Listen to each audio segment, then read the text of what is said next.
Hi, and welcome to the ZP Developer Zone. So we like to do this Developer Zone once a week, and it's really just answering technical questions that have come in during the week. If you see any links underneath this video and you're in the month of February and we're watching this, you can get a 10% discount on our web store by using this particular code.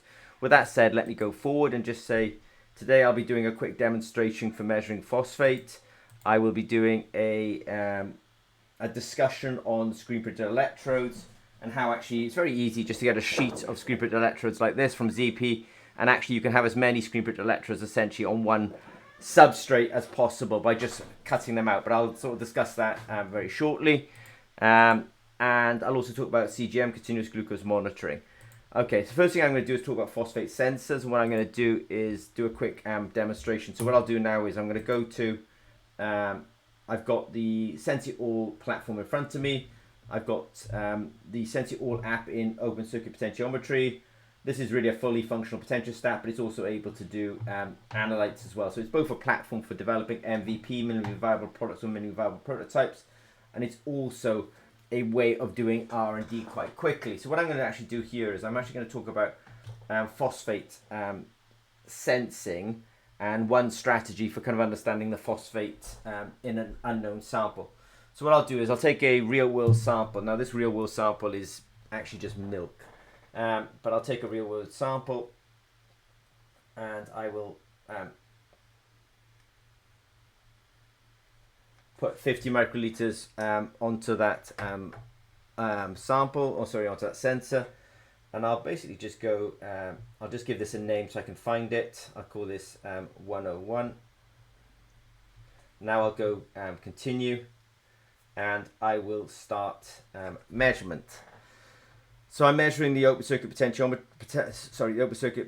on this particular milk. What I'm now going to do is I'm going to challenge it with an analyte. This analyte is not phosphate. I don't have any phosphate in the office with me this morning, but I'm sort of talking here about, I've taken an unknown sample. What I'm going to do is effectively set up a 2-point calibration on it. So normally I'd let this signal settle, but this is really a kind of just a mock-up experiment, if I can call it that. What I'll now do is I'll put a tiny drop of analyte into it, and I can see the signal sort of jumping up. What I might do is actually just show you a kind of workflow where, in fact, what I'm going to do is I'm just going to give it a quick mix. So I just gave it a quick mix, and then I'll let it kind of plateau. So you could call this a kind of like a standard addition, that I took the unknown sample, I added in an unknown amount of analyte, and then I mixed it in a little bit. And what I'm now going to do, I would like that to plateau, but I think within the time scale that I've given myself, it's not necessarily going to plateau. So let me see how many seconds. Yeah, so what I'll do now is I'll just add a little bit more in, which I've done. And then what I'll do is I'll just give that a little mix in as well. So I've actually done a 2-point calibration. I've got my unknown original sample, then I spiked it twice with a known concentration, and that means then I've actually effectively done a unknown and then a 2-point calibration after that. Now it says here upload complete. So what I'll now do is I'm just going to quickly go to here. So I'll share my screen with you. So I'll go screen 2. I'll jump up to here and I'll look at, got some data here, but I'm just going to go in and just do a quick refresh here. So I call this milk OCP 101. Yep, so there it is there. So I'm basically measuring the open circuit potential in this particular case of this milk. I mean, it's not too bad actually. I mean, in the end, I could kind of argue that what I've done here is I've had an unknown sample. So, I mean, this is often how effectively pH sensors are actually working, which are also an example of open circuit potentiometry. So I could arbitrarily decide to read the voltage here. Then I've added that spike, but then actually I mixed it up, and then I could read the voltage there. Then I added in a little spike, and then I mixed it up again. So you could effectively, if you've got X here, which is unknown, here you've got X plus some unit that you added, and then you've got some X plus a further unit that you've added. So you can actually calculate them, back calculate using the signal strength here and the signal strength here and the known amounts that you added. You can actually back calculate and actually figure out what the concentration was in that unknown. And that's effectively what phosphate sensors, what pH sensors are doing when you're actually in the lab. So what I'll do now is I'm going to go through a few slides, but I wanted to do the demonstration first of all. I suppose what I have demonstrated there, and this is a side that you can measure properties, electrochemical properties of things like milk, for example, just by using open circuit potentiometry. All right, so now what I'll do is, so we do have the phosphate sensor on our website. There is a data sheet there. You can get hold of general information about the phosphate sensor. We've got signals up there. I have discussed last week, and I'll just sort of say it again. I sort of did this in reverse today, but when you normally use a pH sensor, you effectively do a 2-point calibration on that pH sensor, and what the instrument is doing is saying, okay, well, what's the potential at this pH? What's the potential at this pH? Then it prompts you to add the unknown pH, and you do that, and then it can calculate from the previous two results what the pH was. I did that in reverse. I actually quite like what I just did, because what I did is I took a very small sample, and I effectively, by adding just tiny drops of a spiking solution, I'm not affecting the sample too much, but I'm just affecting the analyte of interest. And you saw me doing a little bit of mixing with just using the pipette. So I actually did that experiment, but in reverse. I think that's actually not a bad strategy. With that said, you can, so effectively you can measure, you've got two knowns. So you've basically got an X, which is unknown, and then you added a known amount, and then you added another known amount. And so by knowing two of those known amounts that you added, you can actually back calculate to find out what X actually was. If you're unsure on the maths, I could probably include it in another webinar. You just have to prompt me with contacting us at Zimmer and Peacock. Yeah, and just one kind of thing on phosphate. I have discussed this last week as well, that phosphate, we're particularly sensitive for phosphate at a particular pH range. So you still may have to understand what your pH is like. When I think about it a little bit, what I've just done actually, as long as by doing that addition of those two aliquots, as long as you don't shift the pH, what I just did was actually fine. You were kind of more pH independent at that point. You will have different sensitivities based on the pH, but you will, you take a drop, it's got its certain pH. Our sensor is more or less sensitive depending on the pH, but then you add those two little drops. And as long as those two little drops don't bring in a brand new pH with them, then actually you don't need to think so much about the pH. So that's what I've shown you there. Is quite a nice way of actually measuring things in milk, for example. All right, so, and these were slides that I did use last week, and I'm not going to necessarily go through it. But if you look for a webinar on the 16th, dated for the 16th of February, I probably posted it on about the 15th of February. You will find me discussing these slides. The next one is about multi-channel SPEs. So our SPEs, you can buy them singulated, you can buy them in sheet format, and if you buy them in sheet format, you can get them like this, which is effectively, it's a blank canvas. You can do what you want with that sheet. You can just take some scissors. In fact, I got some here. I don't really want to cut into this sheet, but you can cut these kind of sheets with scissors and cut out what you want. So be careful, because people go around the world saying, oh, I want a really bespoke screen print electrode. I do whole webinars on the dangers of doing bespoke electrodes really early on. The biggest danger you're going to have with bespoke electrodes is reproducibility. And even if you produce it in the lab, on your own screen printer, you will be hampered for years actually getting reproducibility on screen printer electrodes. It's probably worth saying that, we've put a good decade into just making these things reproducible, and we really have to watch and control the quality. So be very careful on bespokeness. But if you want a multi-channel screen printed electrode, and we have kind of demonstrated that, we've done this kind of thing ourselves. I've got a couple of links, but basically you can take one of our sheets, you can cut it out however you want. You want 1, want 2, want 3, want 4, want 5, want 6. You can just effectively cut them out. So that is a way of getting to a multi screen printed electrode without actually having to go the route of bespokeness. Bespokeness, like I say, is a real, be very careful with it. It's a whole world of pain in terms of, you'll get people who will screen print for you a bespoke electrode. It could be an academic colleague, it could be a company. The problem is reproducibility on those electrodes. So you've got this row of 8 electrodes. If you put 5 millimolar of ferricyanide on each one of them and run a cyclophotomegram, I absolutely swear there'll be quite a range in peak heights off that. It's a real problem.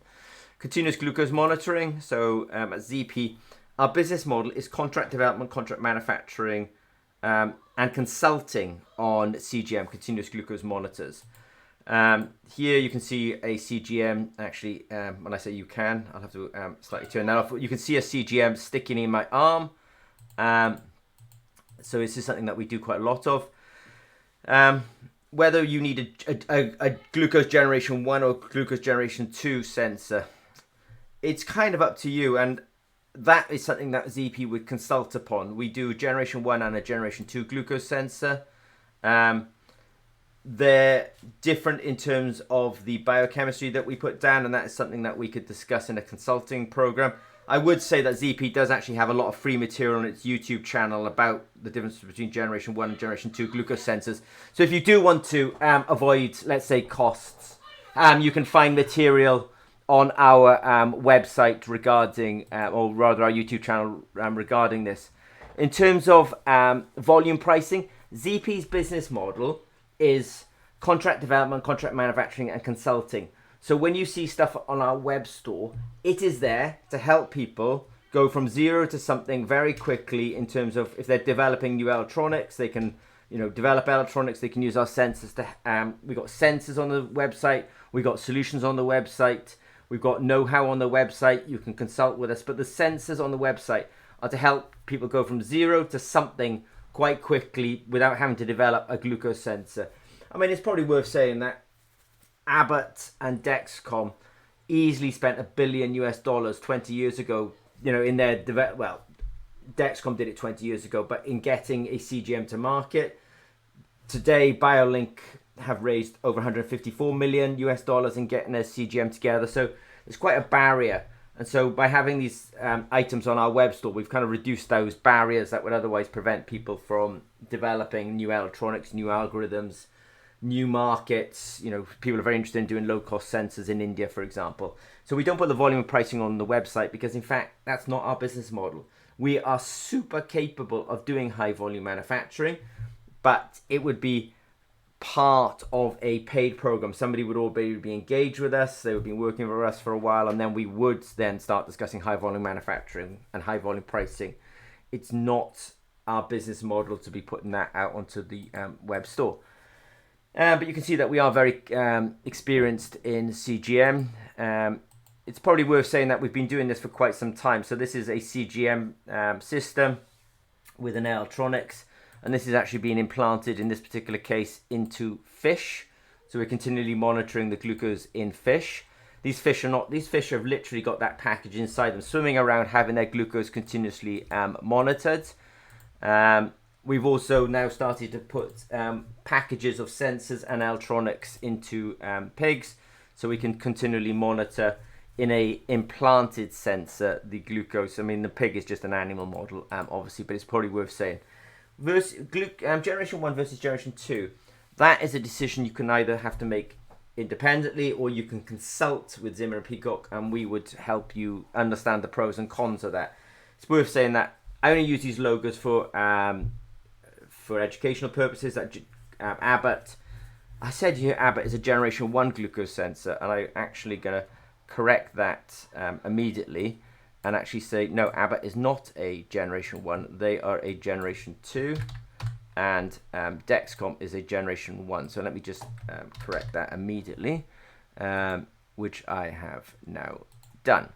Right, I wanted to do that because I don't want to, there's enough misinformation out there. I don't want to add to that. All right, there is no better. What I mean by there is no better, that I follow, the clinical claims of both companies, and they're, both are, and it's a good thing, are competing on a parameter called MARD, mean average relative difference. At this moment, for a while there, I think Dexcom was ahead. It may be Abbott slightly ahead. So what it kind of says to you is, it's not the electrochemistry or bioelectrochemistry on the sensor that makes whether Generation 1 or Generation 2 is better. It's actually a system. And by system, I mean sensor, electronics, algorithm. Those are the kind of components and probably the placement of that sensor, the way you mechanically place that sensor actually into the body. So there's several elements which stack up to give you the best CGM. which they're arguing of a MARD, mean average relative difference, but it's not just because one is generation 1 and one is generation 2. I think it's part of the equation, but it's not the entire equation.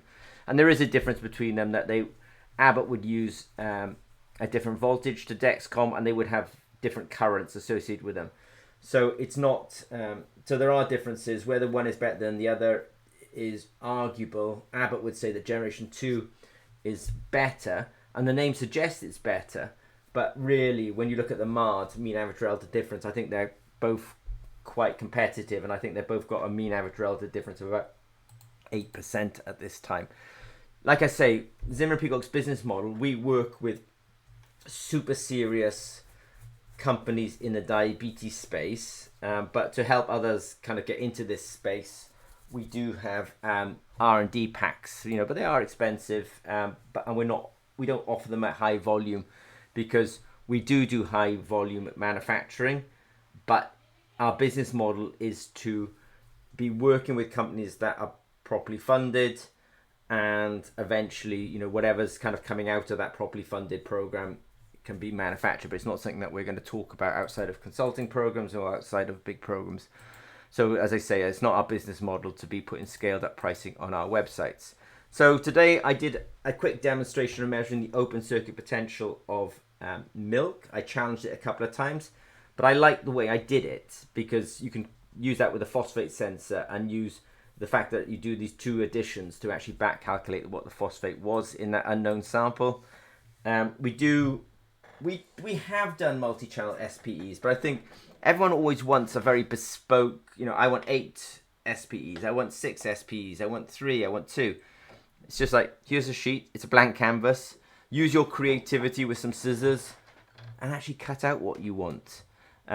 Because that way then you can have infinite flexibility, and on something that we manufacture at scale, and made a real point of making sure the reproducibility is good.